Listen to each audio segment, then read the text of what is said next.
Les invito, hermanos, a ponerse de pie. Vamos a leer juntos esta porción de la palabra del Señor. Capítulo 10 de Juan, versículo 22 al versículo 30. Vamos a leerlo juntos, dice así: celebrase en Jerusalén la fiesta de la dedicación. Era invierno y Jesús andaba en el templo por el pórtico de Salomón. Y le rodearon los judíos y le dijeron: ¿hasta cuándo nos turbarás el alma? Si tú eres el Cristo, dínoslo abiertamente. Jesús le respondió: os lo he dicho y no creéis. Las obras que yo hago en el Padre, ellas dan testimonio de mí. Pero vosotros no creéis porque no sois de mis ovejas, como os he dicho. Mis ovejas oyen mi voz y yo las conozco y me siguen, y yo les doy vida eterna y no perecerán jamás, ni nadie las arrebatará de mi mano. Mi Padre que me las dio es mayor que todos y nadie las puede arrebatar de la mano de mi Padre. Yo y el Padre uno somos. Señor, te ponemos en tus manos este tiempo para que tu palabra sea expuesta. Úsame, Señor, usa mis labios, mi mente, y que tu Espíritu, Señor, sea el que nos ministre a cada uno de nosotros que estamos en este lugar, Señor. Que tú seas exaltado, que tú seas glorificado, que tu palabra y que el Evangelio sea expuesto a cada uno de nosotros. Te lo ruego en el nombre del Señor Jesús. Amén. ¿Pueden tomar asiento, hermanos?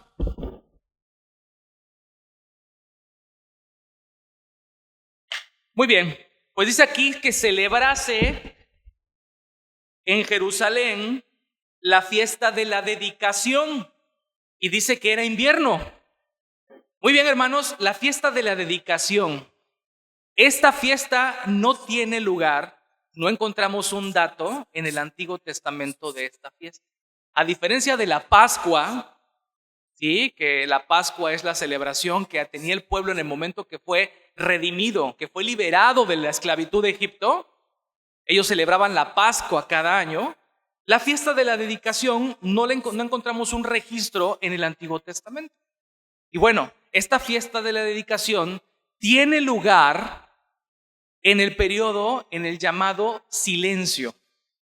Nuestra Biblia del Antiguo Testamento terminó en el último libro y hubo 400 años que dice la palabra y dice también la tradición que Dios no habló.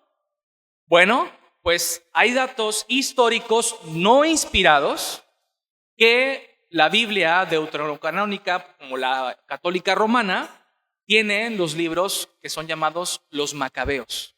Esos libros que son los Macabeos datan esta historia donde viene este periodo, más bien esta fiesta de la dedicación. ¿Y a qué se refiere la fiesta de la dedicación, hermanos? Pues el pueblo de Israel, los judíos, habían sido cautivos por los sirios.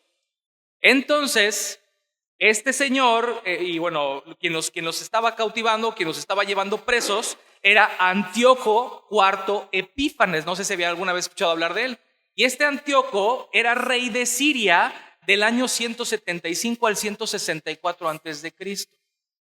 Y este Antíoco llevó presos en cautiverio al pueblo de Israel y profanó el templo. Lo destruyó y aparte, en lugar de poner un cordero, lo que hizo es que puso un cerdo. Entonces era un maldito. Profanó el templo de Dios. Entonces Dios levantó un grupo de judíos liderado por Matatías y por sus 5 hijos, que más adelante se les va a llamar a Matatías y a sus 5 hijos los Macabeos. Ellos son los Macabeos. Entonces Dios levanta a estos Macabeos para rebelarse y para, sobre todo, el celo de Dios y poder recuperar pues la libertad judía y la libertad de poder adorar a Dios, a Yahvé, como Él lo había mandado. Entonces, lo que sucedió es que recuperaron el templo por la obra de Dios y por la fuerza que Dios les da. Recuperan el templo, vencen a Antíoco Epífanes, y al momento de que llegan al templo, ven todo el templo profanado y ven también estos no sé si lo han visto ustedes en algunos templos judíos, etcétera, que son como unos candelabros que tienen unas velas, ¿no? Que son 7. Esas se llaman menorás, que son 7 velas. Ajá. Pero hay otras que tienen 8 y una que sale de esas 8. En realidad son 9 velas. Y esas se llaman Hanucas. ¿Qué fue lo que sucedió? Llegaron los macabeos, y vieron que solamente había aceite para un solo día para poder prender estos candelabros.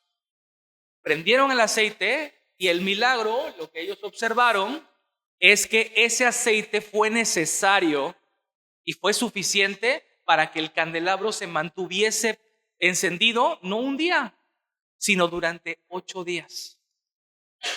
Dado esto, hoy, bueno, hasta el día de hoy lo celebran los judíos, que es el Hanukkah, pero en este tiempo que el Señor está acá, ¿sí? Hasta el tiempo que está acá, ellos celebraban este Hanukkah. Y este Hanukkah se celebra el 25 de Kislev, que es diciembre, al 2 de Tebet, ¿sí? ¿Y qué es lo que hacen hoy en día? Y lo hacían aquí en el tiempo de nuestro Señor Jesucristo, es que encendían estas luces en sus casas. Entonces, esta fiesta, aparte de llamarse la dedicación, se llamaba también la fiesta de las luces. Es también conocida como la fiesta de las luces. Y estaban recordando otra vez el momento en que Dios los liberó de los sirios a través de los macabeos. ¿Ok? Entonces, estamos en este momento cuando se estaban celebrando el Hanukkah.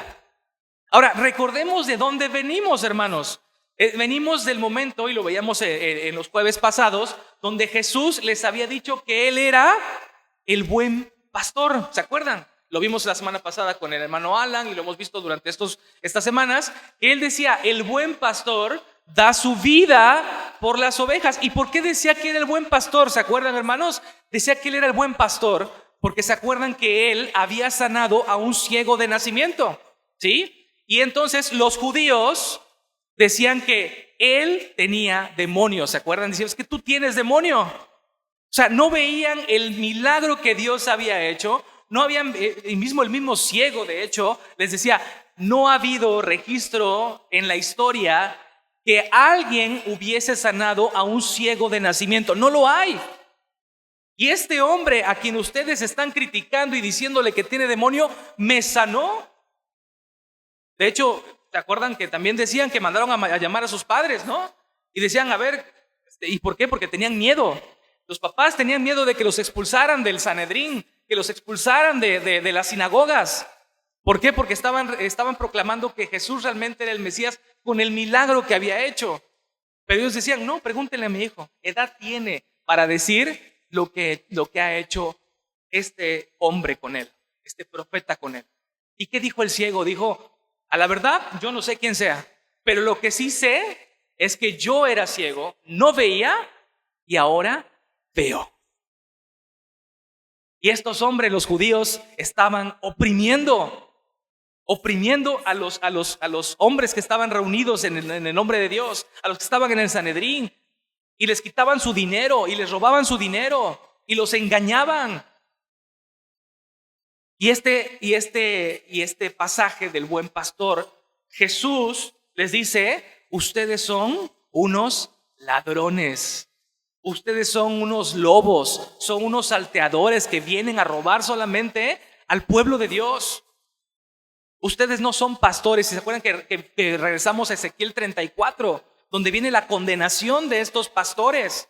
Que dice, estos pastores es el momento en que profetiza Ezequiel sobre los pastores, y dice que va a haber un momento en que estos pastores iban a gobernar al pueblo de Dios y lo iban a saquear, iban a abusar de ellos.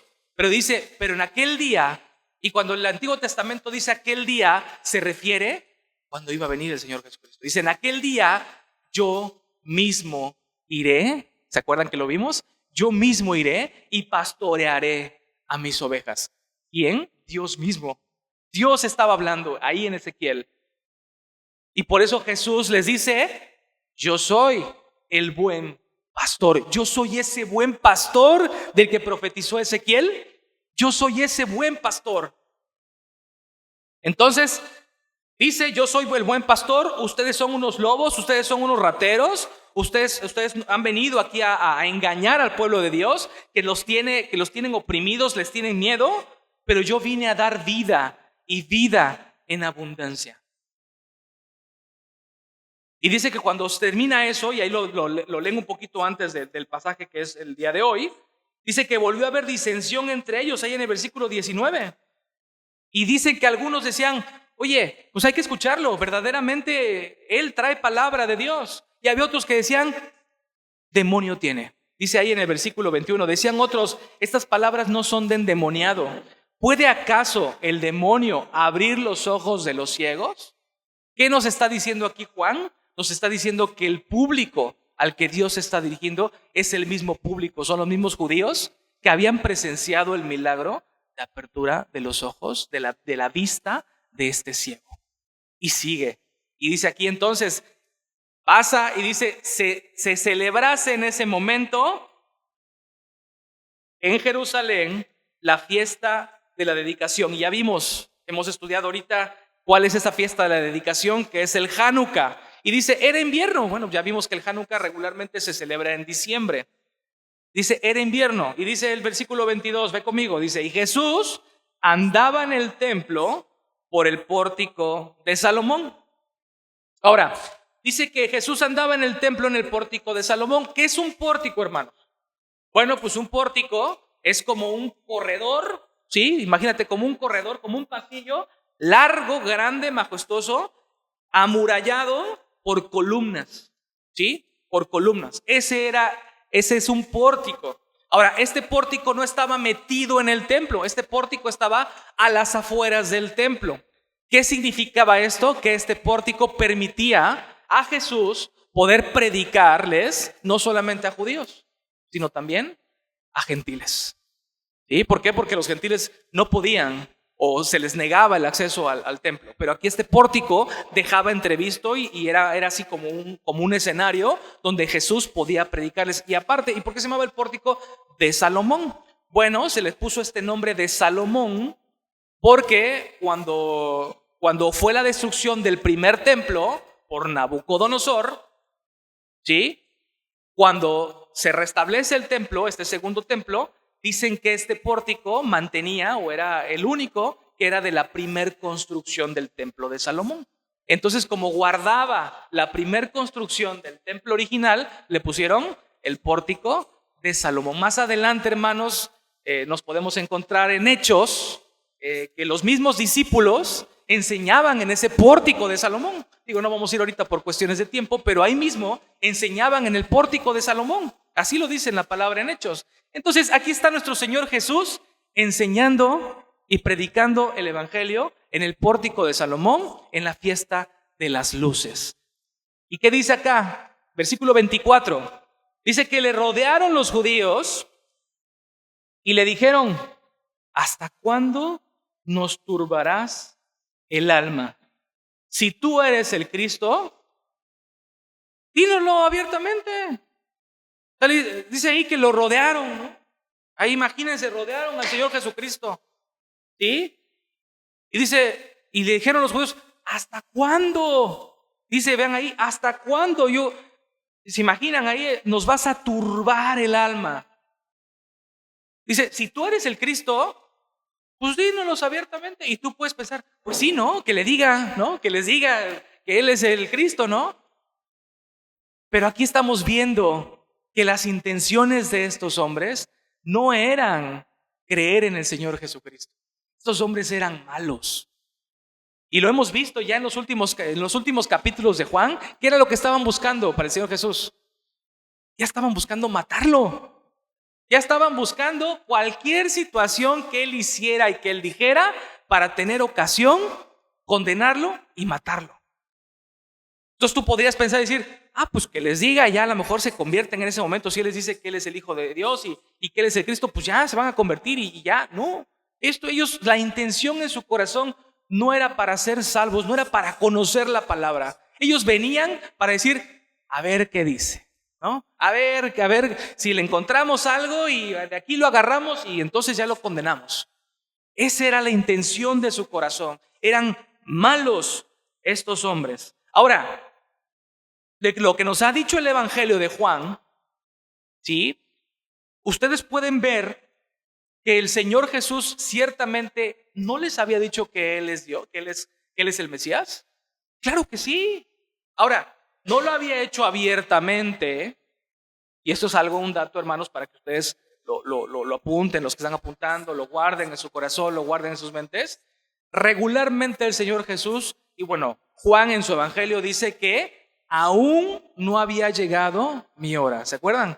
Y aún no había llegado la hora del Señor Jesús. Aún no había llegado mi hora. ¿Por qué? Porque en el momento que Él dijera automáticamente, en el momento que Él dijera, yo soy ese Mesías, yo soy el Cristo, así, tal cual con todas sus letras, en ese momento lo iban a matar, lo iban a condenar. ¿Sí? En ese momento. Entonces siempre Él, las acciones que hacía, por eso cuando hacía algún milagro decía, no digas nada. ¿Se acuerdan? Decía, no comentes nada, porque aún no ha llegado mi hora, aún no es mi tiempo. Pero las obras que Él hacía apuntaban a que Él verdaderamente es el Hijo de Dios. Era el Hijo de Dios, era el Mesías.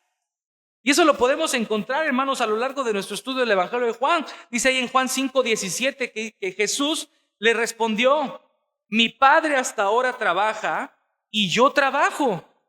Por esto los judíos aún más procuraban matarle. Entonces, Él sí les decía, a ver, mi Padre, o sea, Dios, hasta ahora trabajo y yo trabajo. Y por eso los judíos procuraban matarle, porque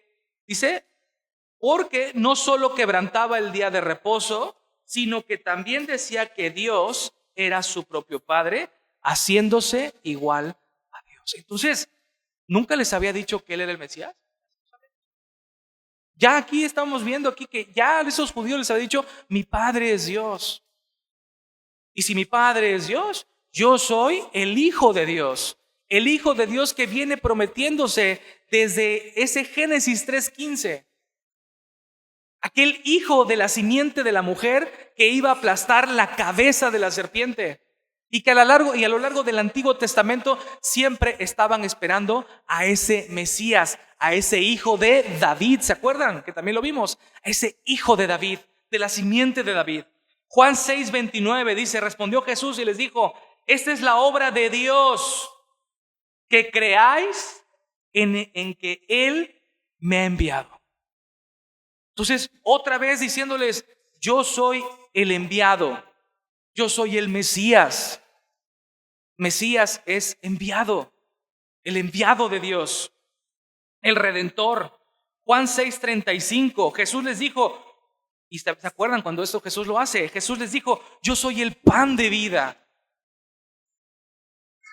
Cuando alimentó a los más de 5,000 personas, ¿se acuerdan? Que les dio de comer con pan y con peces, y después lo andaban siguiendo no porque quisieran escuchar de la palabra. Y Él les dijo y los confrontó, ustedes no me buscan por glorificarme a mí, ustedes no me buscan porque realmente quieren escucharle la palabra. ¿Qué les dijo? Ustedes me buscan porque quieren que les dé de comer.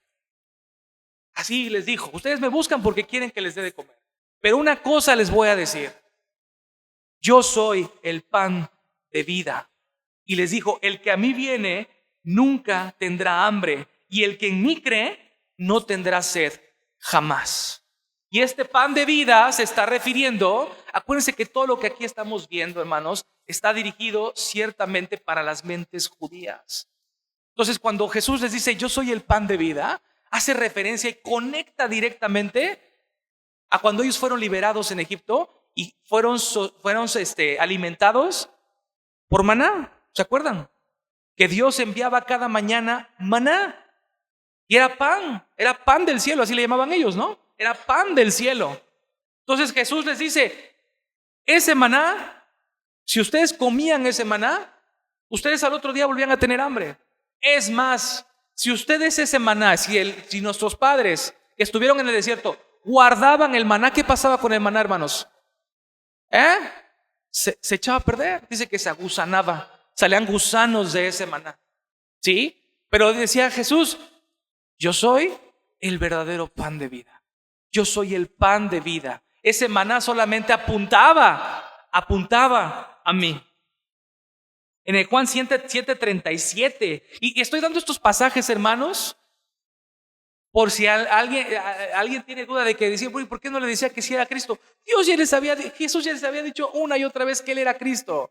Jesús ya les había dicho una y otra vez que Él era el Mesías prometido. Jesús ya les había dicho una y otra vez que Él era el Hijo de Dios, mi Padre. Aquí estamos viendo estos pasajes donde Jesús sí se proclamaba ante ellos como el Hijo de Dios. Juan 7:37 dice que en el último y gran día de la fiesta, que era la fiesta de los tabernáculos, Jesús se puso en pie y alzó la voz diciendo: si alguno tiene sed, venga a mí y beba.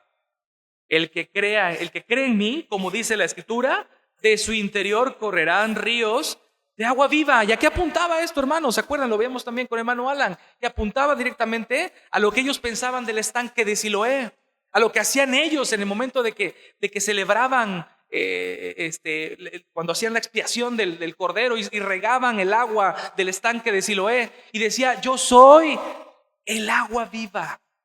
Esa agua que ustedes usaban, esa agua apuntaba a mí. Yo soy el agua viva, y el que tenga sed, venga a mí y beba. Juan 8:12, ahí en Juan 8:12, ¿se acuerdan, hermanos? Dice: yo soy la luz del mundo. Yo soy la luz del mundo. El que me sigue no andará en tinieblas, sino que tendrá la luz de la vida. Y por último, y sigue el evangelio, ¿no? Pero digo, por último, para llegar aquí al contexto en que estamos, en Juan 10:11, no con esto, Él les dijo: yo soy el buen pastor. Yo soy el buen pastor, y el buen pastor su vida da por las ovejas. Entonces, hermanos, no era un tema, y escuchen esto, hermanos, no era un tema de que no se les haya presentado la palabra de Dios. No era un tema de que Jesús no les haya dicho, porque hay gente que piensa, es que Jesús nunca les dijo abiertamente que Él era el Hijo de Dios. Y se agarran de estos pasajes donde dice, pues ahí no les dijo ciertamente que era el Hijo de Dios. Se agarran de eso para decir, es que entonces tienen excusa.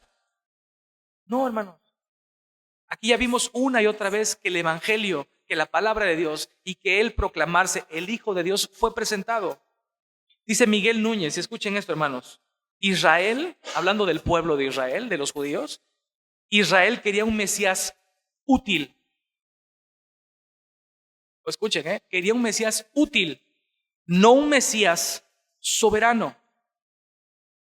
Lo que ellos querían era un Mesías que les resolviera su crisis externa y no su corrupción interna.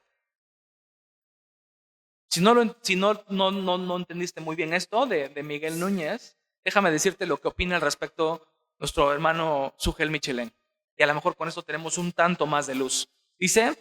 Comenta: el problema no es la claridad del mensaje. Dice, sino la condición del oyente. Un corazón no regenerado, siempre pedirá otra prueba, otra forma, otra señal. Entonces, no es el mensaje, es la condición del auditorio, del oyente. Y lo podemos encontrar, hermanos. Hoy en día, a lo mejor alguien puede decir, es que si a mí Dios viniera y me hablara así con voz audible, ahí sí voy a creer. Es que si Dios me dijera y me diera un carro último modelo, ahí sí lo voy a seguir. Es que si Dios viniera y se me presentara y viera yo a Jesús como Él es. O hay otras gentes que dicen, es que ¿por qué no viene, no? A ver si existe, que venga y que se presente públicamente y que a ver, pues si Él puede, ¿no? No, hermanos, Él ya vino. Él ya vino a este mundo y lo mataron. Y lo vamos a ver más adelante. Y lo mataron no porque haya perdido su ministerio, sino lo mataron porque así estaba predestinado desde antes de la fundación del mundo. Era la obra de Dios, no era el plan B. Así era la obra de Dios desde un principio. Entonces, no es el problema del mensaje. No es que el mensaje sea incorrecto, sino que la condición del que está oyendo el mensaje, de un corazón no regenerado, un corazón que no ha nacido de nuevo, siempre va a pedir otra prueba. Y a ver, muéstrame esto. Y a ver, ¿y dónde está? Y a ver, el dato histórico. A ver, la Biblia lo da. Datos históricos, datos reveladores. Todo el Antiguo Testamento ha sido comprobado a lo largo de la historia, pero un corazón que no ha nacido de nuevo no tiene fe, ¿no es cierto? Y siempre va a buscar otra evidencia. Y esto, hermanos, me hace recordar la parábola del rico y Lázaro, y también el momento en que, los últimos momentos de la vida de nuestro Señor Jesucristo. ¿Alguien se sabe, para no contársela toda, la parábola del rico y Lázaro? Está en Lucas, la encontramos ahí en Lucas 16:27. Y parafraseando la parábola, Lázaro era un mendigo que estaba en la puerta. Dice que tenía llagas su cuerpo y que venían los perros y le lamían esas llagas. Y ahí, casi a unos metros más, estaba un rico, ¿sí? Y este rico dice que tenía banquete todos los días, es decir, tenía mucha comida ahí, venía gente y se gozaba con él ahí. Tenía mucho dinero este hombre rico, ¿no? Pues puede ser un hombre rico. Y dice que Lázaro comía de las migajas. Así como cuando estamos comiendo actualmente y tenemos algún perrito, le decimos, pues, que tráete al perro, ¿no? Que lama el piso, ¿no? Que las migajas. Así venía, en lugar de venir el perro, venía Lázaro y lamía el piso y comía las migajas. Y dice la Biblia que estos dos hombres murieron. Y dice la Biblia que vinieron ángeles por Lázaro y lo llevaron al seno de Abraham. Y este hombre rico también murió, pero este hombre, en lugar de ir al seno de Abraham, que es el cielo, se fue al infierno. Y dice que ahí en el infierno era atormentado.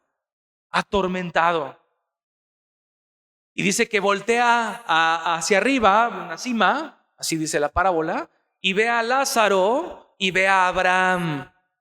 Y le dice, por favor, que venga Lázaro y que moje la punta de su dedo, que está lleno de llagas, porque él sabía que tenía llagas, y que me dé a tomar agua porque estoy en tormento.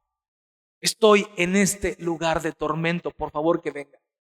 ¿Y qué le dice Abraham? Dice, no, una gran cima hay entre ustedes y nosotros. Ni nosotros podemos ir para allá, ni ustedes pueden venir para acá. No hay manera. ¿Y qué le dice el hombre rico? Bueno, pues yo ya me condené, acepto mi condenación, pero por favor, que vayan, manden a alguien, dice, para que a mi familia les prediquen, que no vengan a este lugar.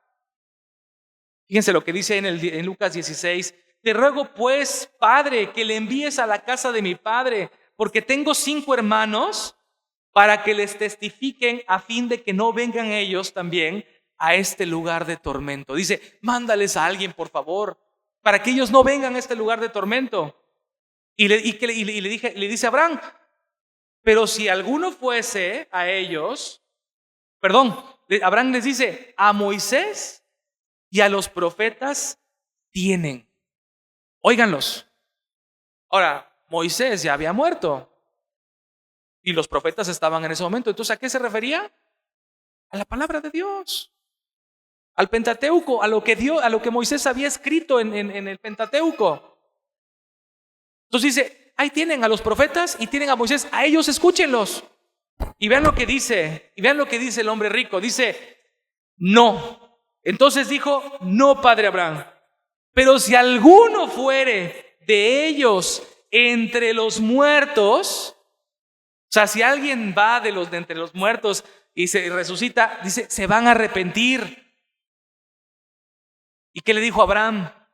Dijo, si no oyen a Moisés y a los profetas, tampoco se persuadirán, aunque alguno se levantare de los muertos. O sea, aunque alguien venga de los muertos, si no escuchan la palabra de Dios, ni así van a creer. ¿Pero qué estaba pidiendo el hombre rico, hermanos? Estaba pidiendo otra revelación. ¿Es cierto? Ya tenían a Moisés y a los profetas. No, él dice, no, eso no sirve. Tiene que venir un muerto, resucitar a un muerto, y entonces sí les vamos a creer.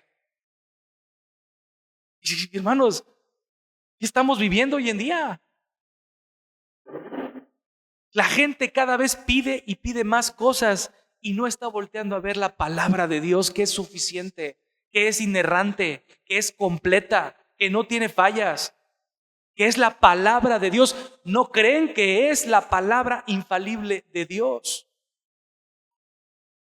Y necesitan algo más. Necesitan una sensación, necesitan un milagro, necesitan que le hagan algo, que lo sanen. Eso no está mal, hermanos. Por supuesto que todos vamos a rogar y el Señor nos ha dejado la oración para que oremos unos por otros y tengamos sanidad de nuestras enfermedades, etcétera. Pero lo que el Señor lo que quiere es que nosotros lo conozcamos a través de su palabra.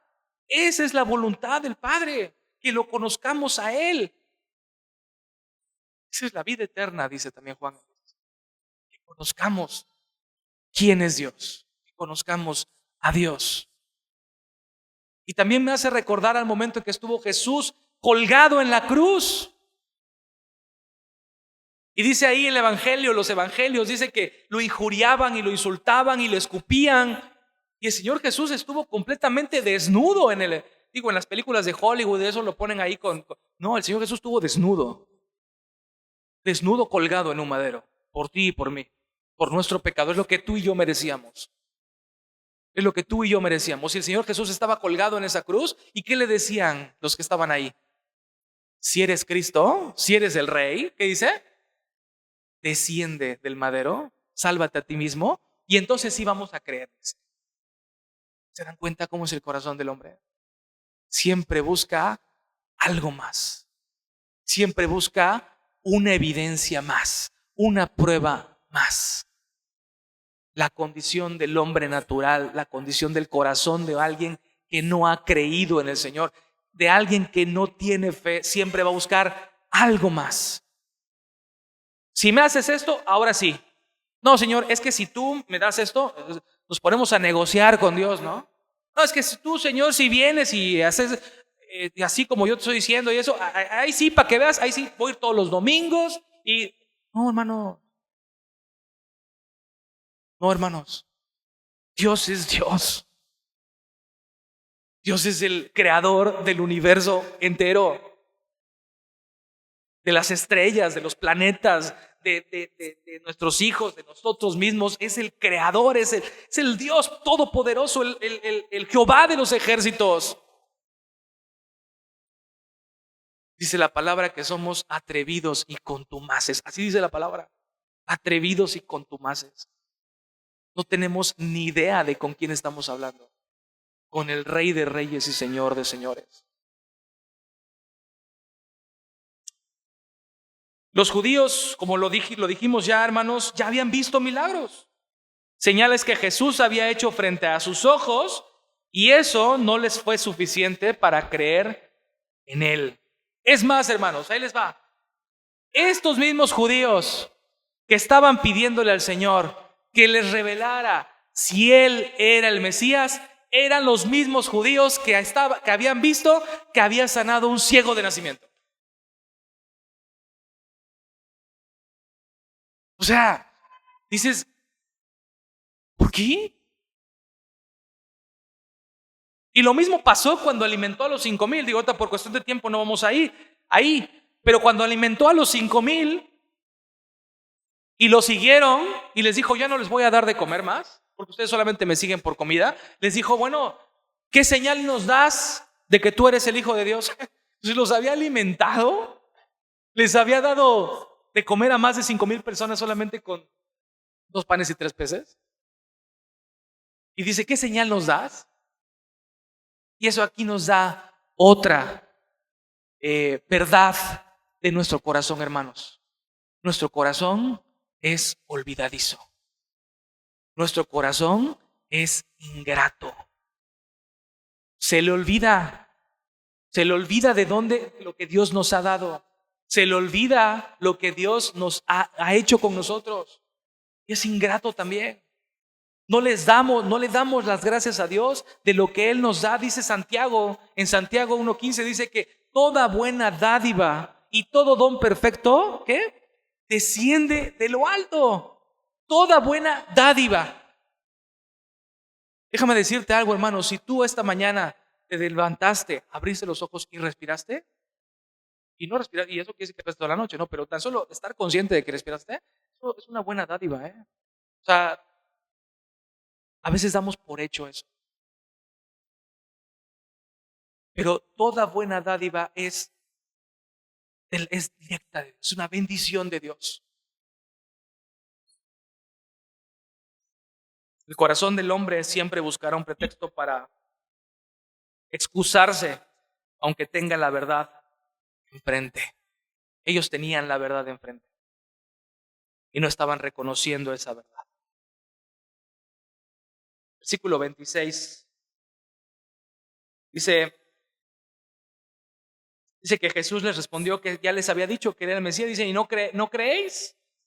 Las obras que yo hago, estoy en el 25, en nombre de mi Padre, ellas dan testimonio de mí.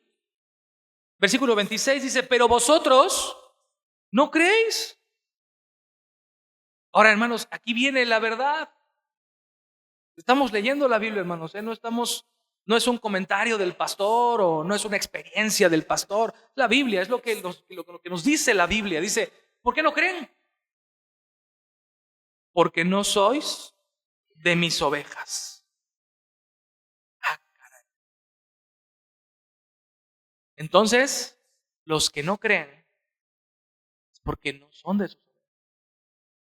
Si alguien no cree, si estos hombres no estaban creyendo, los judíos no estaban creyendo en lo que Jesús estaba diciéndoles, en lo que Jesús les había manifestado, no era por su falta de capacidad, no era porque fueran tontos, no era porque no se les haya presentado el mensaje de la palabra del Señor, no era por falta de información y evidencia, no. ¿Por qué? Porque no son de sus ovejas. Porque ustedes no creen, porque no son de mis ovejas. Juan 6:39, y esto, hermanos, nos puede volar un poco la cabeza y necesitaríamos, yo creo que otro estudio completo para poderlo comprender a profundidad, y quizá a lo mejor nunca lo llegaremos a entender, y muchos dicen que es un misterio de la palabra del Señor. Estamos hablando de la soberanía de Dios y de la responsabilidad del hombre. ¿Y qué es lo que dice aquí la palabra del Señor? Juan 6:39 dice, y está diciendo el Señor Jesús, y esta es la voluntad del Padre. Si alguien ha dicho, Señor, hágase tu voluntad, o luego dicen, es que no sé qué Dios me está diciendo, es que no sé qué quiere Dios.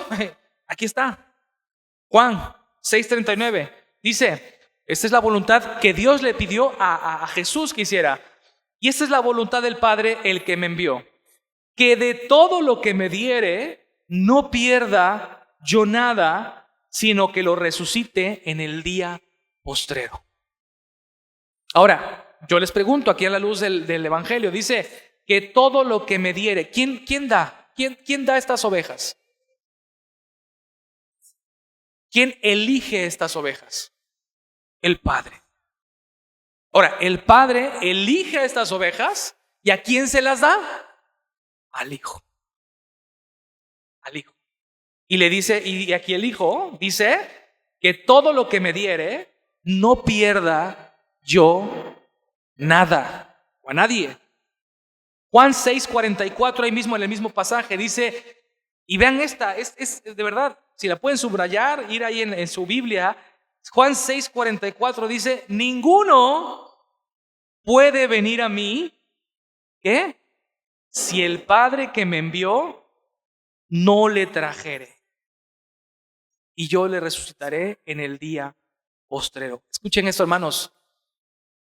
Alguien que no es oveja no puede hacerse oveja porque quiera ser oveja.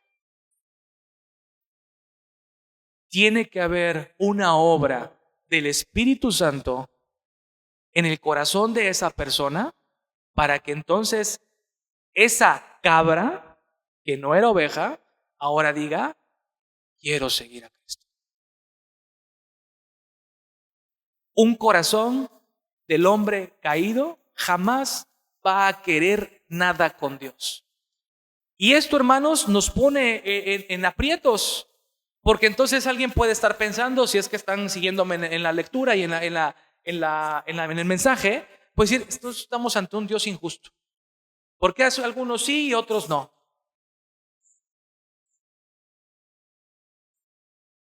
Y es porque no tenemos la óptica correcta, hermanos. Dios es justo, Dios es santo. Y muchas veces esto no lo podemos comprender porque imaginamos y pensamos que la condición de los hombres es que todos quieren ir a Dios y Dios está ahí arriba diciendo, tú sí, tú no, y todos están brincando diciendo, elígeme a mí, yo quiero, y diciendo Dios así arbitrariamente, a ver, tú sí, y tú también, y tú también. No, hermanos, no es lo que enseña la Biblia. Lo que enseña la Biblia en Romanos dice que todos, dice, por cuanto todos pecaron, están destituidos de la gloria de Dios. Todos, el mundo completo, tú y yo sin Cristo estamos corriendo directo hacia el infierno y yendo contentos hacia el infierno, pensando que vamos en la dirección correcta y diciendo, no quiero saber absolutamente nada de Dios, no me hables de ese Dios, no quiero saber, y vamos contentos y vamos a ir. Y entonces lo que dice la Biblia es que Dios en su voluntad, en su gracia, en su amor, te rescata y te arranca de ahí y te da una nueva mente, un nuevo corazón, un corazón de carne. Pero todos esos que van hacia el infierno, todos esos es porque ya están condenados. ¿Por qué? Por el pecado. El hombre está condenado desde el principio con Adán. Por cuanto todos pecaron, todos nacemos con el pecado de Adán. Todos nacemos con una mente que no ha sido renovada, una mente que ha sido afectada por el pecado. Y esto atenta, este pasaje, hermanos, por eso ven que es tan profundo, está atacando directamente falsas doctrinas que se enseñan hasta el día de hoy de la iglesia del libre albedrío. Es que tú decides si aceptas o no aceptas. Claro que decides, esa es la responsabilidad del hombre. Pero antes de no tener a Cristo, si tú no estás en Cristo, lo único que puedes decidir es entre hacer lo malo y hacer lo peor. No puedes decidir por Cristo, a menos de que Él quiera salvarte. Hermano, eso no es cierto, eso no enseña la Biblia. No vuelvo a ir para allá, lo acabamos de leer. Juan 6:44, ninguno puede venir a mí si el Padre que me envió no le trajere. Es lo que enseña la Biblia. Ahora, ¿qué es lo que debemos de hacer, hermano? Entonces, que estás escuchando la palabra del Señor, pedirle al Señor misericordia. Señor, no tengo ganas de ir a la iglesia. Señor, no tengo ganas de leer tu palabra. Señor, no quiero. Ayúdame. Quiero sentirlo. Quiero vivirlo. Quiero conocerte, porque yo no quiero. Hermanos, nunca vamos a querer.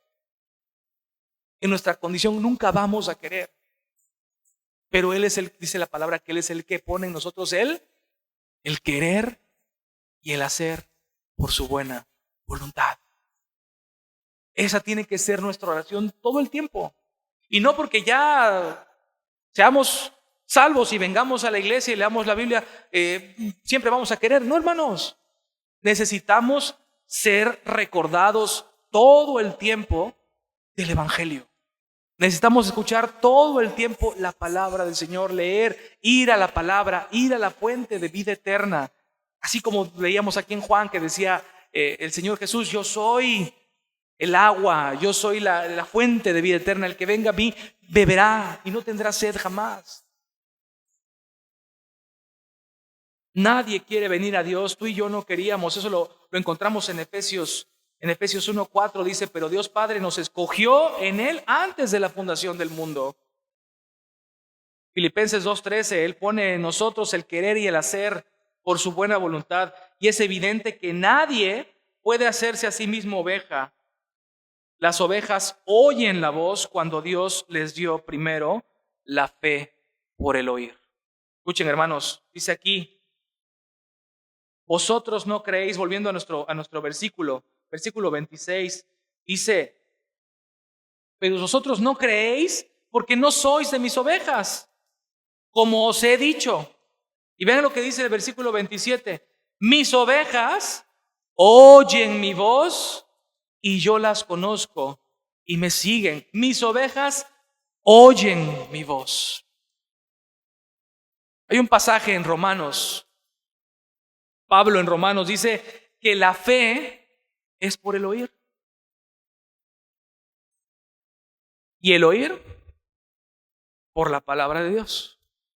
Déjame explicarte muy breve este pasaje. Dice que la fe es por el oír. Es decir, tú vas a tener fe si tú escuchas. Romanos 10:17. Romanos 10:17. La fe va a venir si tú escuchas. Pero este escuchar, o sea, que tu oído sea abierto para escuchar, no lo vas a tener si no te lo da la palabra de Dios. Ahora, entiéndase la palabra de Dios como la Biblia misma, pero también la ordenanza de Dios.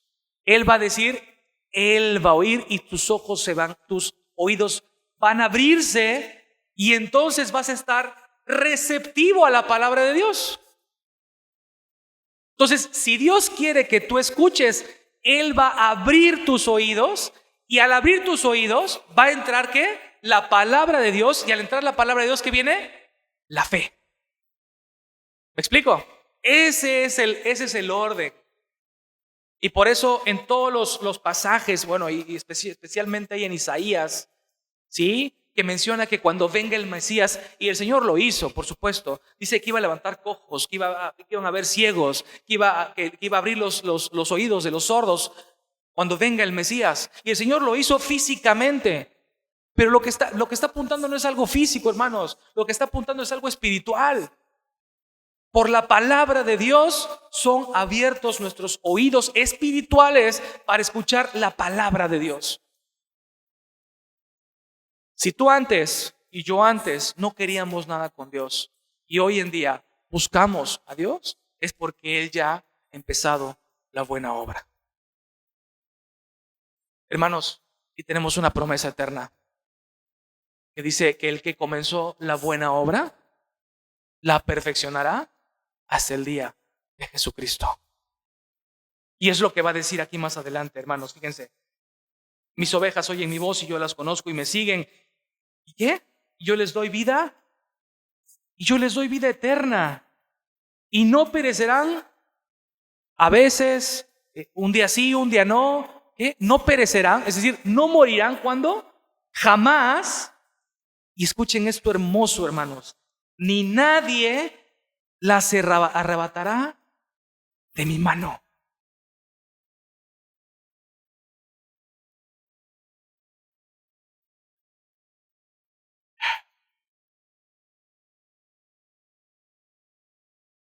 Mi Padre que me las dio, versículo 29, es mayor que todos y nadie las puede arrebatar de la mano. Esto destruye, hermanos, aniquila toda aquella falsa doctrina que enseña que la salvación se pierde. Y dicen, es que la salvación la puedes perder. Está diciendo el Señor Jesús que nadie arrebatará de su mano a sus escogidos, a sus ovejas. Vayan conmigo a Romanos 8:28.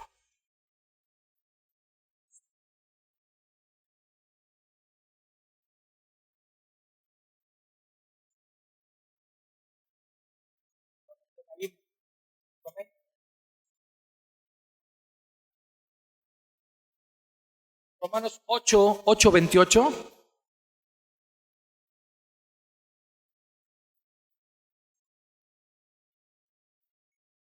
Dice ahí, y sabemos, y este pasaje lo ocupamos mucho cuando nos pasan cosas feas, que casi siempre a los hijos de Dios dice que vamos a hacer, ¿no?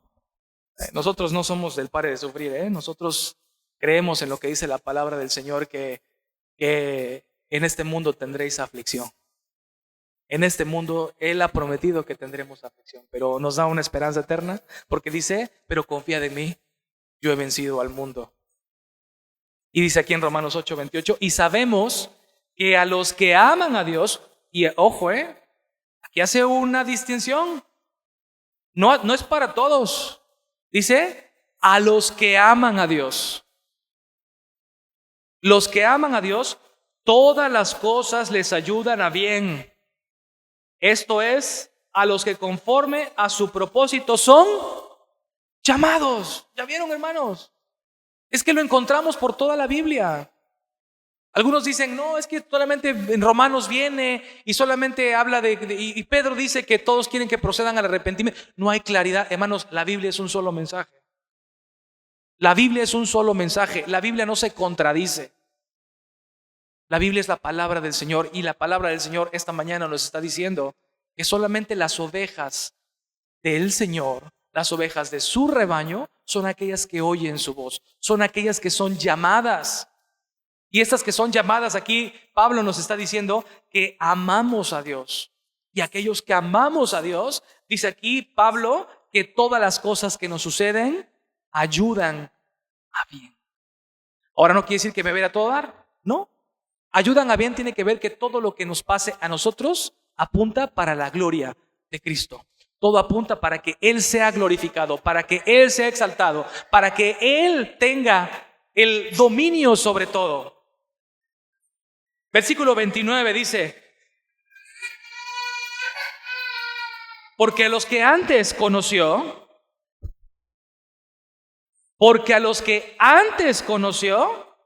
también los predestinó para que fuesen hechos conforme a la imagen de su Hijo, para que Él sea el primogénito entre muchos hermanos. ¿Qué es predestinar, hermanos? Porque aquí vuelve a decirlo, versículo 30. Y a los que predestinó. Tenemos que entender qué es predestinar. Y el predestinar es que Dios lo ha hecho de antemano. Dios ya te destinó, ya te predestinó. Y a los que predestinó, a estos también llamó. Y a los que llamó, a estos también justificó. Y a los que justificó, a estos también glorificó. ¿Qué estamos viendo aquí con Romanos? ¿Qué nos está enseñando Pablo esta mañana aquí en Romanos? Es todo el proceso de salvación. Hermanos, la salvación no solamente es un momento en el que tú levantaste la mano y dijiste, ¿quién quiere ser salvo? Y tú levantaste la mano y hubo lloro. No, hermano, la salvación es un proceso. Es un proceso. Así como la obra del Señor Jesucristo fue un proceso de 33 años, ¿no es cierto? No, Él pudo, habiendo sido Dios, hermanos, Él pudo haber hecho así un chasquido de dedos y haber resuelto el problema. Pero no, Él quiso hacerse hombre y venir a este mundo y sufrir el improperio y sufrir y ser crucificado para quitar de nosotros el pecado. Pero fue un proceso, Él se sometió al proceso. Así nosotros es la salvación, nuestra salvación es un proceso. ¿Por qué? Porque primero nos predestinó, es decir, nuestro proceso de salvación, hermanos, no comenzó en el momento que nosotros dijimos, quiero seguir a Jesús. Nuestro proceso de salvación comenzó desde la eternidad. Desde el momento en que Dios quiso salvarnos desde la eternidad. Él nos predestinó y dice que a los que predestinó, llamó. Te ha llamado. Y porque te llama es porque ya tienes oídos. Porque Él ya puso oídos en ti para escuchar ese llamado. Si fueras sordo, no puedes oír ese llamado. Para escuchar es porque ya Dios te puso oídos espirituales y te llama. ¿Pero se queda ahí? No. Después de que te llama, ¿qué te hace? Te justifica. Y el término justificación es un término legal, que es decir, que te pone justo, te libera de toda culpa. Tú eres culpable, pero ahora en Cristo estás libre de culpa porque Él ha pagado todo en la cruz del Calvario. Te ha justificado. Bueno, pues ya soy justificado, ya Él me salvó, pues ahora ya, a vivir. Oh. Dice, y a los que justificó, a esto también glorificó. La glorificación va a ser el momento en el que tú y yo resucitemos en cuerpos glorificados. Pero antes de ser glorificados, y aquí no lo desarrolla Pablo, pero va a decir que va a haber un proceso de santificación, hermano. Y este proceso de santificación, la santificación significa ser apartados del mundo. Y el proceso de santificación muchas veces puede doler. El proceso de santificación son estas luchas que Dios las va a poner aquí de antemano, y por eso es el contexto de Pablo. ¿Para qué? Para que, sabiendo que estas cosas ayudan a nuestro bien. ¿Y cuál es nuestro bien? Que seamos salvos y que fortalezcamos nuestra dependencia a Cristo. Y sigue desarrollando Pablo, y eso lo pueden leer ustedes en sus casas, pero yo a donde quiero llegar es al versículo 35. Antes, versículo 33 dice: ¿quién acusará a los escogidos de Dios? ¿Ya vieron? Otra vez, los escogidos, los elegidos, las ovejas. ¿Quién los acusará? Porque hay un acusador, hermanos, ¿eh? ¿Quién acusó a Job? ¿Quién llegó ante Dios para acusar a Job? El diablo mismo y sus demonios. Pero dice: ¿quién acusará a los escogidos de Dios? Dios es el que justifica. Dios es el que justifica. Y dice: ¿y quién es el que condenará? Cristo es el que murió, más aún el que también resucitó, el que además está a la diestra de Dios. Y vean esto, hermanos, y el que también intercedió por nosotros. ¿Dice así? ¿No? ¿Qué dice? El que además, ¿qué? Intercede. Este es presente continuo, hermanos. Si lo quieren leer de esta forma, el que también está intercediendo por nosotros hasta este último minuto de tu existencia. Jesús está en el cielo, pero no está sin hacer nada. Él está orando por ti y por mí, intercediendo con el Padre, diciendo: no se lo tomes en cuenta, yo ya pagué por ese pecado. Ese pecado que tú acabas de hacer esta mañana, ese pecado que tú hiciste el día de ayer, Cristo ya pagó en la cruz del Calvario con su sangre. Y por eso aquí Pablo está diciendo: no hay condenación. Ya todo está pagado. Ya todo está pagado. Y entonces vean la gloriosa verdad que nos da Pablo. Aquí dice, versículo 35, leamos juntos. ¿Quién? ¿Qué dice? ¿Quién nos separará del amor de Cristo? ¿Tribulación, o angustia, o persecución, o hambre, o desnudez, o peligro, o espada? Como está escrito: por causa de ti somos muertos todo el tiempo, somos contados como ovejas de matadero. Antes, en todas estas cosas somos más que vencedores por medio de aquel que nos amó. Aquí está, hermanos, la palabra de Dios en labios de Pablo, en palabra de Pablo. Dice: por lo cual estoy seguro de que ni la muerte, ni la vida, ni ángeles, ni principados, ni potestades, ni lo presente, ni lo porvenir, ni lo alto, ni lo profundo, ni ninguna otra cosa creada nos podrá separar del amor de Dios que es en Cristo Jesús, Señor nuestro. Hermanos, no hay nada que nos haga perder nuestra salvación a ese llamado que ya Dios nos hizo. No hay nada que nos separe de ese amor. Si somos sus hijos eternamente. Él nos ha dado vida eterna. ¿Eso nos da licencia para pecar? Pablo lo va a decir más adelante. De ninguna manera. Eso nos da una respuesta. Debe rendir nuestras vidas a Él, de entregar todo lo que tenemos para Él. Y es lo que estamos viendo aquí en Juan, hermanos, y ya con eso terminamos. Regresamos a nuestro pasaje en Juan 10:28 dice: y yo les doy vida eterna, Y lo dije hace rato, ¿qué es la vida eterna, hermanos? Porque alguien puede decir, no, pues la vida eterna es pues, ya cuando nos muramos y ya entonces vamos al cielo y ya tenemos vida eterna con el Señor. Sí, pero ¿cuál es la vida eterna que dice y que enseña la Biblia? Dice Juan 17:3. Y esta es la vida eterna. Y así dice, y esta es la vida eterna. ¿Cuál es? ¿Cuál es, Juan?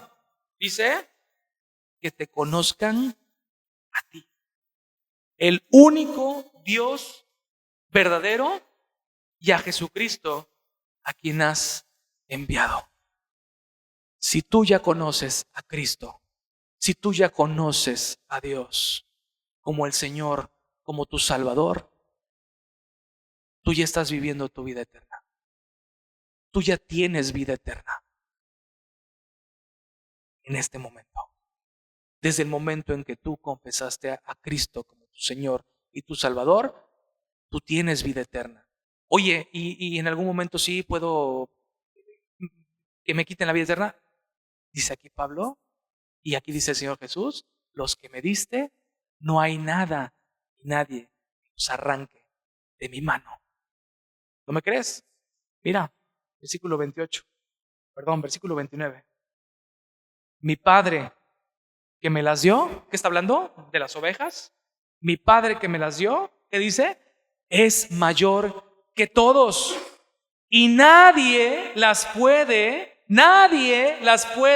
arrebatar de la mano de mi Padre. Nadie. Y con esto terminamos, hermanos.